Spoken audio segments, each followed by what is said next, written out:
नमस्कार, मैं प्रोफ़ेसर अमिताभ बनर्जी, यूएचओ की तरफ से आज हमारा न्यूज़लेटर का दिन रहता है।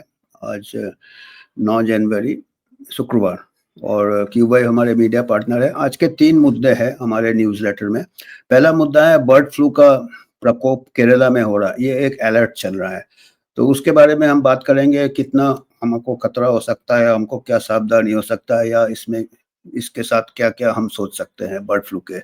दूसरा है कि कल हमने थोड़ा-सा बात किया था कल हमने डिटेल बात किया था जो मेडिकल सिलेबस में थोड़े चेंजेस कर रहे हैं। चेंजेस क्या थोड़े क्या काफ़ी कर रहे हैं जो क्लिनिकल रिसर्च पढ़ाएँगे स्टूडेंट्स से एमबीबीएस से लेके एमडी से लेके पीएचडी तक। तो कल हमने एमडी, पीएचडी की बात की थी और आज उस थोड़ा-सा हम उसमें फिर बात करेंगे कि हम थोड़ा दिखाएँगे कि एमबीबीएस स्टूडेंट्स का पूरा बोझ कितना रहता है। तो उसमें अगर आप रिसर्च भी ऐड करोगे जो कि कंपल्सरी करने वाले हैं, पहले ऑप्शनल था, तो उसके ऊपर हम थोड़ा बात करेंगे। कल हमने विस्तार से बात किया था इसके ऊपर। आज थोड़ा-सा हम एमबीबीएस स्टूडेंट की तरफ से बात करेंगे। और तीसरा है हमारा जो अमेरिका में, यूएसए में काफ़ी विवाद चल रहा है, कोर्ट केसेस चल रहे हैं। किसके अगेंस्ट?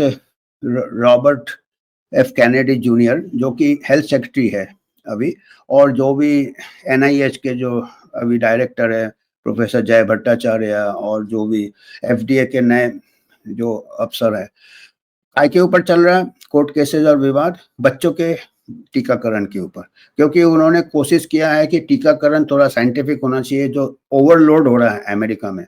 यूरोप में इतना नहीं है, हम बताएंगे कि यूरोप से दुगना टीके दिए जा रहे हैं अमेरिका में। तो हमारे लिए भी इम्पोर्टेंट है क्योंकि हम भी कॉपी करते रहते हैं अमेरिका में और जब उधर कुछ चीज़ बंद होता है तो इधर ज़्यादा मार्केटिंग होता है उसका। तो हम अभी पहले मुद्दे पे आ रहे हैं जो कि बर्ड फ्लू। बर्ड फ्लू आपने भी सुना होगा कि अगला महामारी H5N1 इन्फ्लुएंजा। बर्ड फ्लू क्या होता है? ये क्या है? इन्फ्लुएंजा वायरस है। इन्फ्लुएंजा एक ह्यूमन इन्फ्लुएंजा वायरस है। H1N1 फिर अभी सार्स ले आए थे पता नहीं कहाँ से। तो ये सब ह्यूमन टू ह्यूमन ट्रांसमिशन होता है। बर्ड फ्लू है ऐसे जानवरों में भी है, पिग्स में भी अलग-अलग इन्फ्लुएंजा वायरस बर्ड्स में होते हैं जिसको H5N1 सबसे कॉमन है। तो ये रूटीन है एक्चुअली, ये हर साल बर्ड्स केरला में क्यों होते हैं कि माइग्रेटरी बर्ड्स काफ़ी आते हैं, समुद्र चारों तरफ से आते हैं और मिक्स होते हैं, तो ये हर साल का सीज़नल होता है। और ये बर्ड में ही फैलता है। बर्ड में क्या है? कौन से? बतख में अभी हो रहे हैं और पोल्ट्री में होते हैं, चिकन में होते हैं, इस वगैरह-वगैरह छोटे-छोटे बर्ड्स में होते हैं। ये देखिए, ये अभी एवियन इन्फ्लुएंजा केरला में दिसंबर फर्स्ट वीक पिछले महीने से 11 आउटब्रेक हो गए हैं। 11 अलग-अलग डिस्ट्रिक्ट्स में 11 आउटब्रेक हुए। बतख का कम से कम 50,000 बर्ड्स का अफेक्ट हो गए, डेथ हो गया और 30,000 को उन्होंने मार दिया।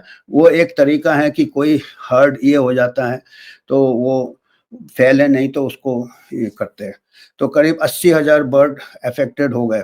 50,000 अफेक्ट हुए तो 30,000 जो उनके कांटेक्ट में होंगे उसको उन्होंने डिस्ट्रॉय कर दिया। कलिंग कहते हैं, कलिंग। तो इसके ऊपर भी बाद में कभी बात करेंगे, इसमें भी काफ़ी इनको कंपनसेशन मिलता है, तो इसमें भी एक कॉन्फ्लिक्ट ऑफ इंटरेस्ट आ जाता है। और इसका फ़िकर क्या है? फ़िकर ये है कि जो साइंटिस्ट है बैठे हैं अपने, वो प्रिडिक्ट करते हैं कि मान लीजिए ये WOAH, ये क्या है? World Organisation of Animal Health, एक वर्ल्ड हेल्थ ऑर्गेनाइजेशन है। अभी World Organisation of Animal Health है। इन लोग ने घोषित किया है कि इंडिया में इनके सर्वेलेंस वगैरह चलते हैं कि इंडिया में 11 आउटब्रेक्स हो गए, तो इन्होंने घोषित किया। तो ये क्या है?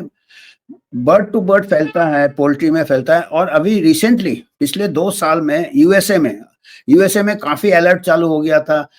पहली बार कैटल में पाए गए, गाय में पाए गए। तो ये एक स्पीशीज जंप किया है, बर्ड से गाय में पाए गए। और ह्यूमन केसेस पिछले 2 साल में 70 केसेस हुए थे यूएसए में, 70 केसेस। ये देखिए करंट सिचुएशन है सीडीसी का देखिए, ये इन्होंने किया है कि कौन-कौन से होस्ट है। ये बाएं तरफ ऊपर बर्ड है, पोल्ट्री है, दाहिने तरफ बर्ड दिया है, नीचे तरफ एक कैट दिया है और बाएं तरफ एक गाय दिया है। तो ये क्या होते हैं कि और एक ह्यूमन दिया है, राइट साइड में एक आदमी दिया है, इंसान दिया है, पर इंसान से इंसान नहीं फैलता है। इंसान भी कांटेक्ट में आता है, जब कोई पोल्ट्री वर्कर्स होते हैं, क्लोज कांटेक्ट में आते हैं, तो उनको फिर बर्ड से होता है। कैटल से अभी तक नहीं आया, मिल्क से अभी नहीं आया, काफ़ी हल्ला हुआ था।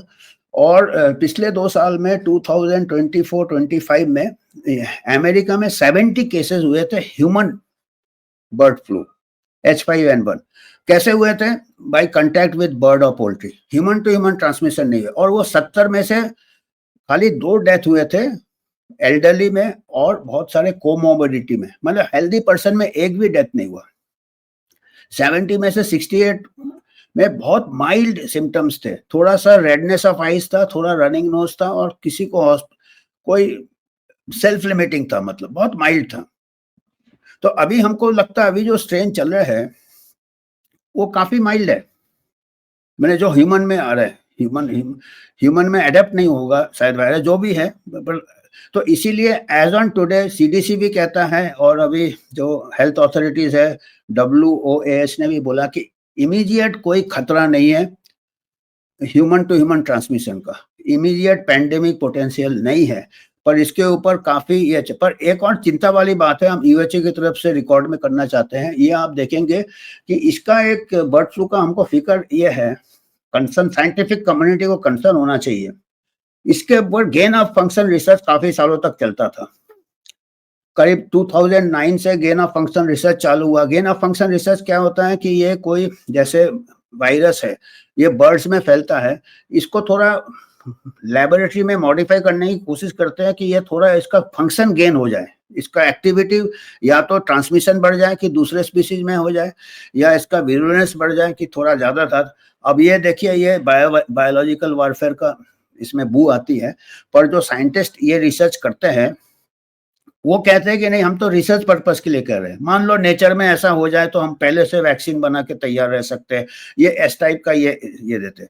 दूसरा कहते हैं हम अपने डिफेंस के लिए कर रहे हैं, मान लो कोई एनिमी कंट्री ने कर लिया तो हमारे, तो ये सब ये इन्होंने साइंटिस्ट थे, उन्होंने कामयाब भी हुए थे। Gain of function research H5N1 को फेरेट्स में किया था, छोटे ये होते हैं मैमल्स, उसमें उन्होंने किया था।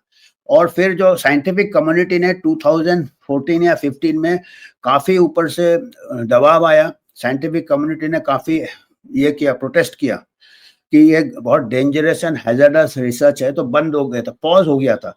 अभी 2019 में फिर से वो हटा दिया, अंडर सुपरविजन कर सकते। तो ये एक खतरा हमेशा बना रहेगा कि लैब से कहीं गेन ऑफ फंक्शन, आपको मालूम है कि सार्स में भी अभी जहाँ तक उंगली लैब की तरफ ही जाता है, तो ये थोड़ा देखना पड़ेगा। इसके लिए हम यूएचओ ये रिकमेंड करेगा कि जितने भी इंटरनेशनल बॉडी है, WHO वगैरह, इसके ऊपर ट्रीटी बनाना चाहिए कि गेन ऑफ फंक्शन बैन करो, ट्रीटी साइन करो। वो नहीं करके ये पैंडेमिक ट्रीटी लाने के इसमें है कि इसी से कोई आउटब्रेक होगा, फिर वो सब लॉकडाउन मेजर, ये मेजर, वैक्सीन भी mRNA वैक्सीन कभी भी बन सकता है H5N1 का।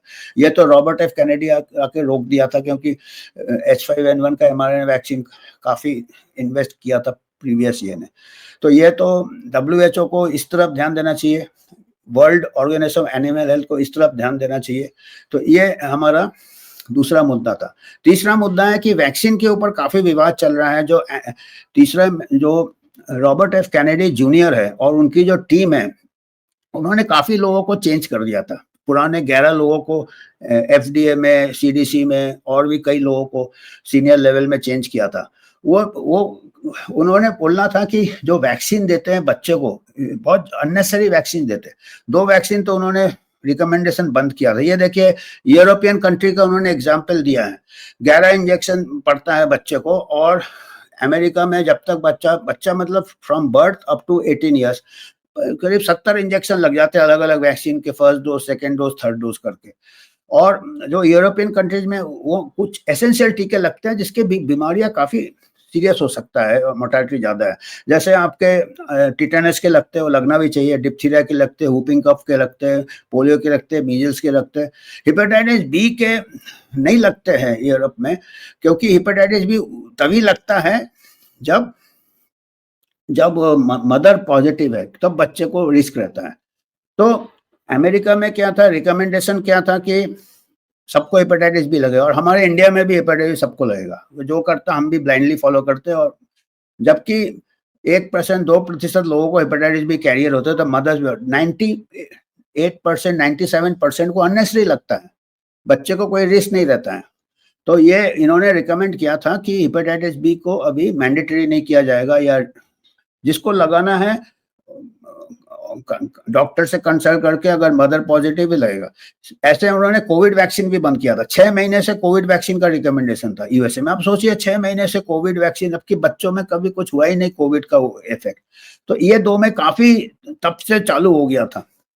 जो अमेरिकन एसोसिएशन ऑफ पीडियाट्रिक्स, जो पीडियाट्रिक्स एसोसिएशन है, उसके अलावा जो आपका अमेरिकन पब्लिक हेल्थ एसोसिएशन, ऐसे जितने भी प्रोफेशनल ऑर्गेनाइजेशन, इनके अगेंस्ट कोर्ट केस ये किए। अभी शायद जज ने उसको स्वीकार भी कर लिया है कि हाँ प्रोसीडिंग्स होंगे। पर अभी इनके जो लॉयर्स बोलते हैं, जो रॉबर्ट, वो कहते हैं कि अगर आप देखेंगे तो जितने भी ये एसोसिएशन है, इनको हैवी ग्रांट्स मिलता है फार्मा कंपनी से, इनके बड़े सीरियस कॉन्फ्लिक्ट्स ऑफ इंटरेस्ट है। और ऐसे भी कहते हैं कि आप यूरोप का डेटा दो, क्योंकि ये जो लोग वैक्सीन प्रमोट कर रहे हैं, इतने सारे वैक्सीन कुछ अभी देखिए अमेरिका में क्या लगता है, निमोकोकल लगता है, चलो ठीक है, उसके अलावा मेनिंगोकोकल वैक्सीन लगता है। मेनिंगोकोकल हमारे यहाँ भी अभी मेनिंगोकोकल का मैं सुन रहा था, पूछ होगा, मेनिंगोकोकल वैक्सीन लगता है, इसके चांसेस बहुत कम है। हाँ, और कोविड वैक्सीन लगता है, फिर रेस्पिरेटरी सिंसिशियल वायरस रहता है, ऐसे बड़ा लंबा लिस्ट है उनका, जितने मतलब जितने वैक्सीन है सब लगा दो, टाइप इस टाइप का है। वो कह रहे हैं कि जो कि साइंस कहता है, जो एपिडेमियोलॉजी कहता है, जो महामारी विज्ञान कहता है कि जो जो बीमारियां हमको ये है उसका कॉस्ट इफेक्टिव करके उसी वैक्सीन, तो उसमें करीब 6, 7, 10, 11 हो सकता है। अब इसमें करीब इतने सारे उनको जैब लगता है, रिपीटेड मिला मुलू के। तो ये एक विवाद चल रहा है, और ये इम्पोर्टेंट है, हमारे लिए भी इम्पोर्टेंट है, क्योंकि वहाँ पे जो ये होते हैं हम भी ब्लाइंडली कॉपी करते हैं, और दूसरे तरीके से भी हमको इम्पोर्टेंट है, क्योंकि अगर उधर बंद हो जाएंगे वैक्सीन तो हमारे यहाँ मार्केट प्रेशर बढ़ जाता है। जो चीज वेस्टर्न कंट्री ये करता है, हमारे यहाँ पुश होता है। दोनों तरफ से अगर ये केस हार भी गए तो भी वो बोलेंगे देखो अमेरिका में लग रहा है, अगर केस जीत भी गए तो बोलेंगे अभी इंडियन मार्केट ही है अभी। तो ये इसके ऊपर हम नजर रखेंगे क्या डेवलपमेंट्स होते हैं, और साइंटिफिकली एनालाइज करना चाहिए। कॉस्ट बेनिफिट एक होता है, दूसरा होता है कि इतने वैक्सीन में क्या क्यूमुलेटिव कुछ तो दुष्प्रभाव का भी थोड़ा देखना चाहिए। उसके लिए अच्छा मॉनिटरिंग सिस्टम होना चाहिए, पहले डेवलप करना चाहिए एडवर्स इवेंट्स, तो तभी पता चलेगा। और इकट्ठे इतने दे रहे, इनके बीच में इंटरेक्शन क्या है, या फिर जैसे थोड़ा बहुत एल्यूमिनियम, थोड़ा बहुत मरकरी, हर वैक्सीन रहता है मिनिमम, उसमें रहता है सेफ्टी लिमिट्स के अंदर रहता है। पर अगर कई वैक्सीन ऐड कर दोगे तो कौन हिसाब रख रहा है कि ये ऐड हो रहे हैं ना अलग अलग वैक्सीन के। अभी एक वैक्सीन का mercury within safe limits है, 10 वैक्सीन का total mercury we don't know, कुछ नहीं मालूम हमको। इसके ऊपर डीप रिसर्च होना चाहिए, हमारा यही है। तो आज हमारे यूएचओ में यही 3 मुद्दे थे। धन्यवाद। आपको अगर कुछ कंट्रीब्यूट करना है तो आप कंट्रीब्यूट कर सकते हैं इसमें। हम किसी वैक्सीन इंडस्ट्री या किसी फार्मा का हम ये नहीं लेते हैं, सपोर्ट नहीं लेते। अगर लेते होते तो हम आपको दूसरा ही कुछ मैसेज देते। तो हम कह रहे हैं कि हम एंटी वैक्सर भी नहीं है, हम चाहते हैं कि करेक्ट वैक्सीन, करेक्ट डोज, और जितना जरूरत है उतना ही होना चाहिए, और सेफ्टी मॉनिटरिंग होना चाहिए। और आज के लिए इतना ही, धन्यवाद।